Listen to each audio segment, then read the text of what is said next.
Maya Collins was sitting in her car outside the hospital, still wearing her badge, still feeling the weight of a 12-hour shift, staring at her banking app like it had personally insulted her. The problem was not one giant disaster. It was the normal stuff.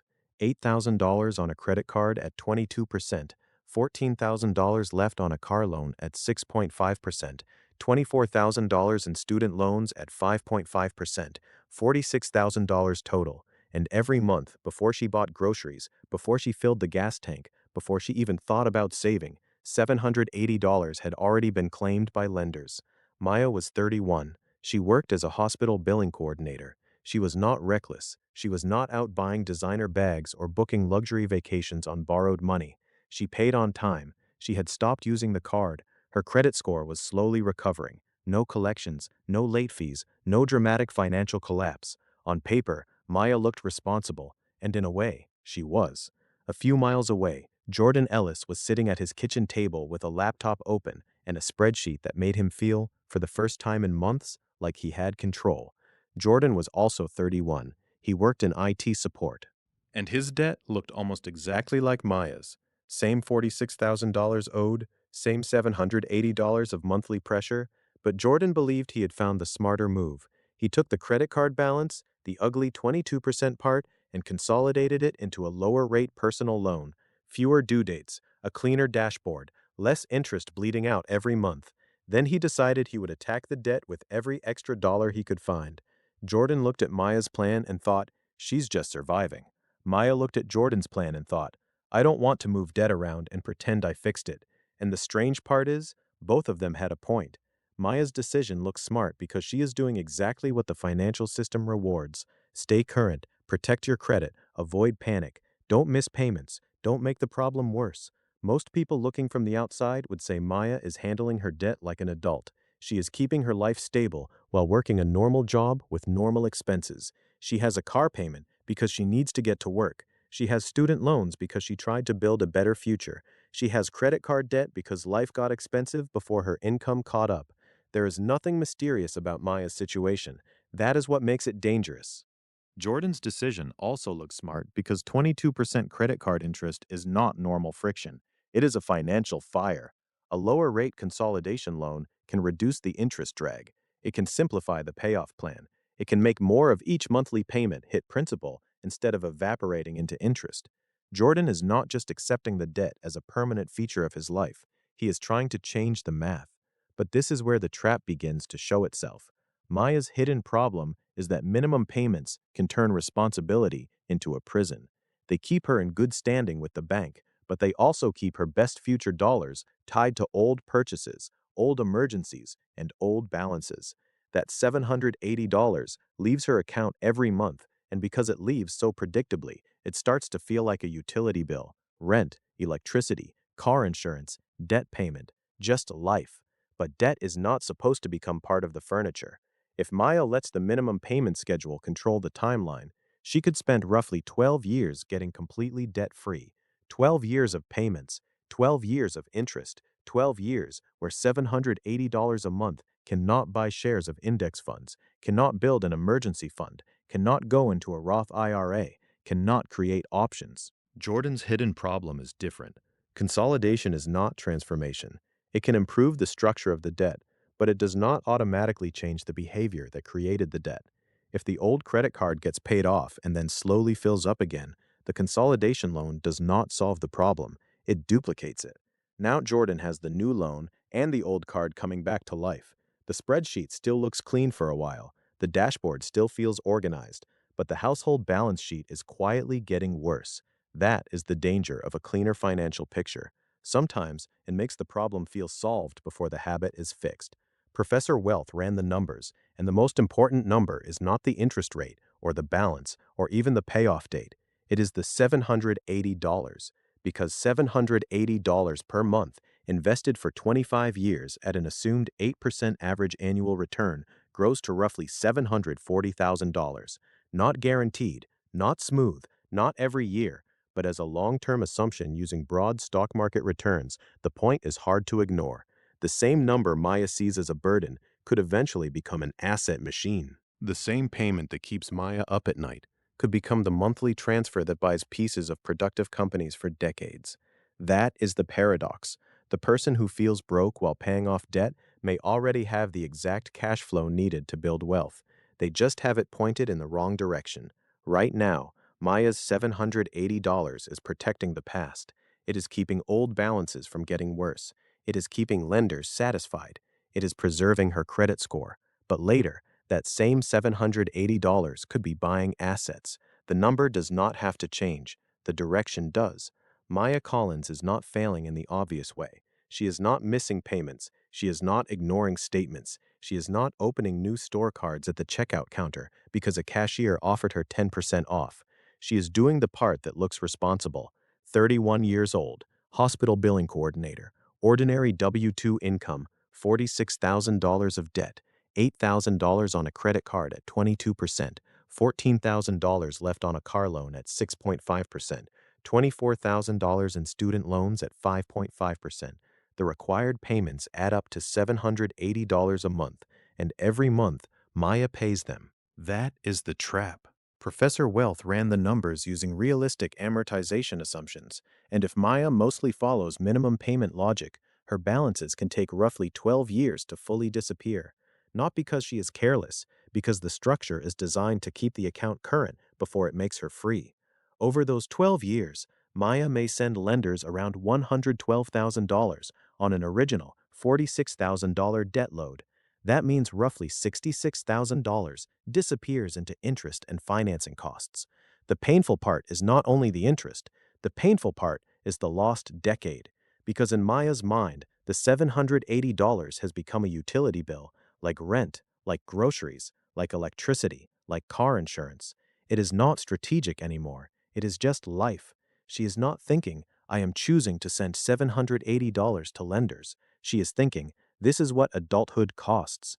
But imagine the debt is finally gone when Maya is 43. If she starts investing that same $780 per month at 43 and keeps doing it until 56, that gives her 13 years of compounding. At an assumed 8% average annual return, that grows to roughly $210,000. That is real money.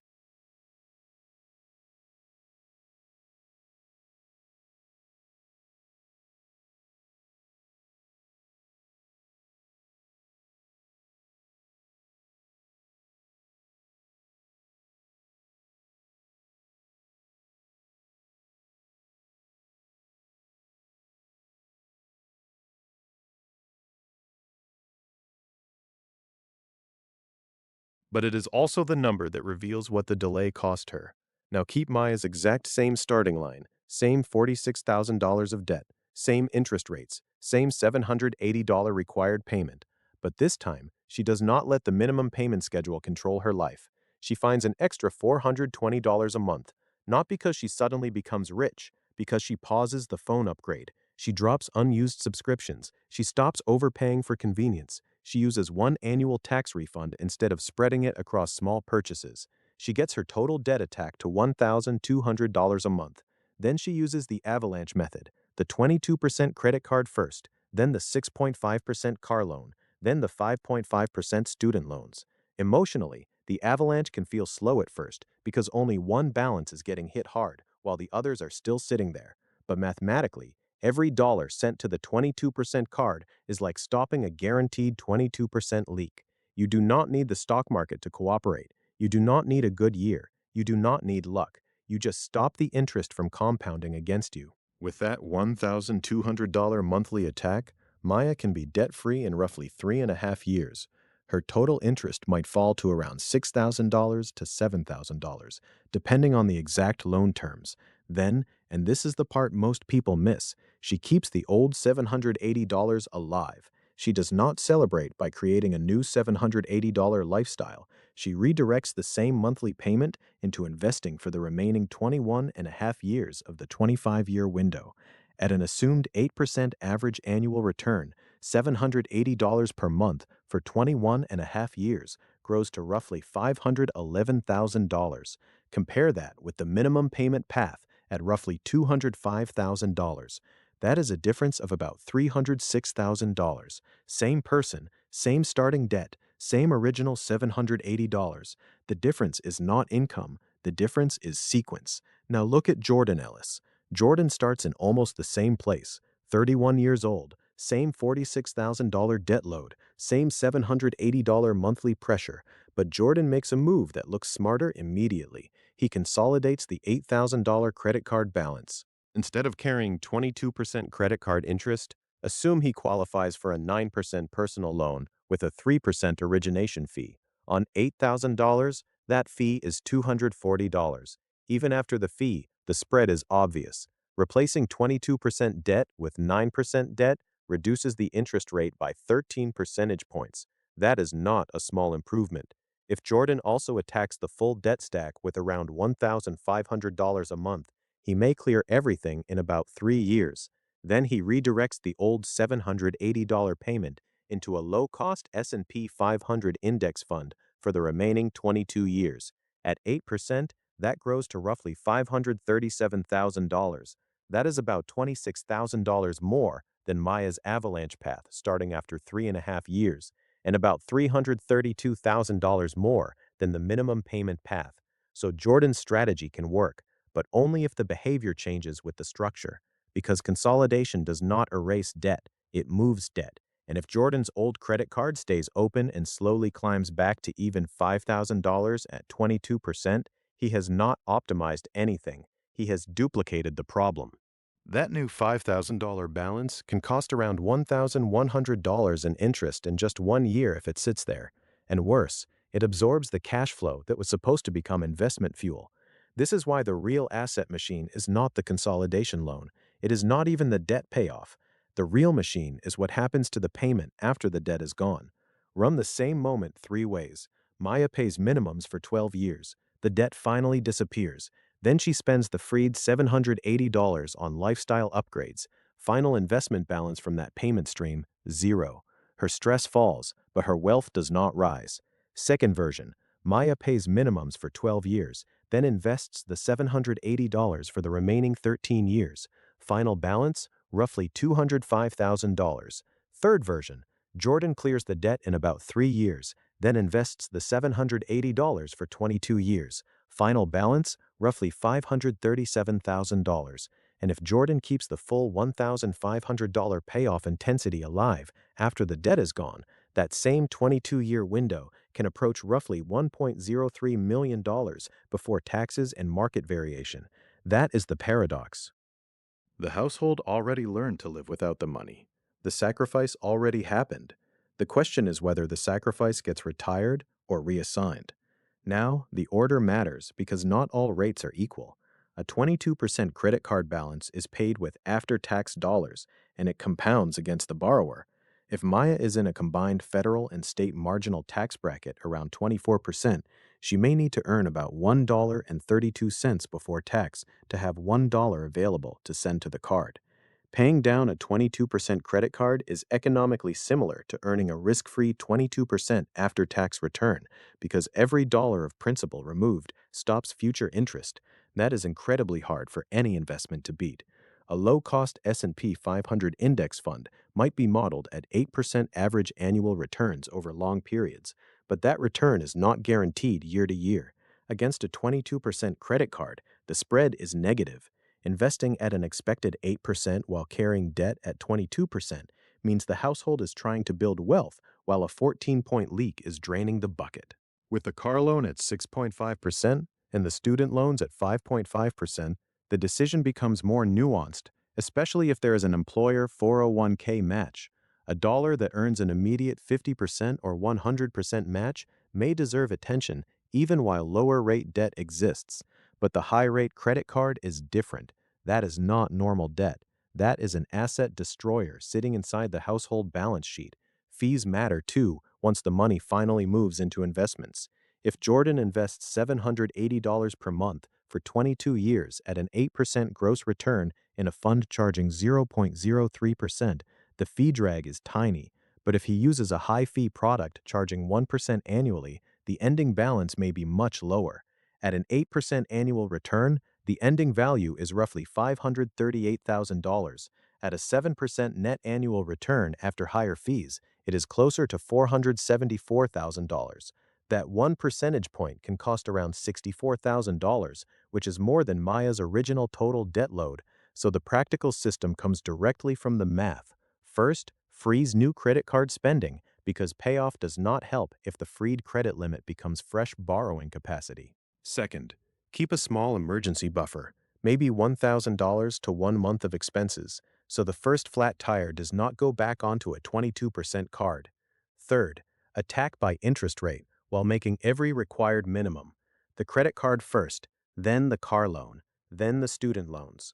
Fourth, when one debt disappears, do not absorb that payment into lifestyle. Roll it into the next debt. And fifth, when the final balance hits zero, automate the old $780 before it touches checking. Use a 401k up to the employer match if one is available. Then consider a Roth IRA if eligible. Then a low-cost taxable brokerage if retirement accounts are already covered. The strategy works because it does not ask Maya or Jordan to become completely different people.